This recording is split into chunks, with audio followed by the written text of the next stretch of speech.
It's backyard makeover time, and a little backstory. My dog got stung by something in the backyard, went into anaphylactic shock, and almost died. I'm pretty sure it happened behind the garage, so that is where we're starting. And I'm slightly embarrassed. This is what it was looking like. There was so much brush, so much overgrowth. There's a bunch of like electrical wires. This place is just kind of a nightmare back behind the garage. So my first step was to clear everything out. I did hire a crew to come in and tear out all of the growth. And then I flattened and turned over all of the soil, and I dug out about 3 feet along the side of the garage as well because I wanted to add a flower bed.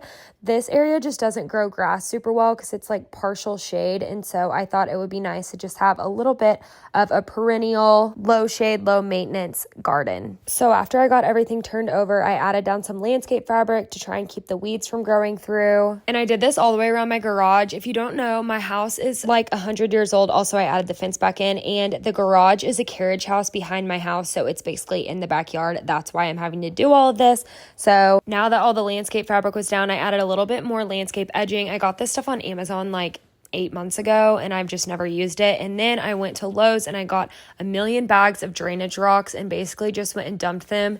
This was exhausting. I was originally going to go to a rock yard in Tulsa and just have them dump into the back of a truck, but then I remembered I don't have access to a truck. So I went the more expensive route and just got a bunch of bag drainage rock from Lowe's, but this honestly worked out perfectly. I think I used like 27 bags or something crazy, and then I went all the way up to the front of my garage. And then in the garden section, I went ahead and planted and then added mulch. And here is what it ended up looking like. I'm adding a raised herb garden under the window, which is why there's nothing there yet. I dug up those concrete pavers from somewhere else in my yard that I wasn't using them and added them for steps. And that is how I transformed my backyard to protect my dog.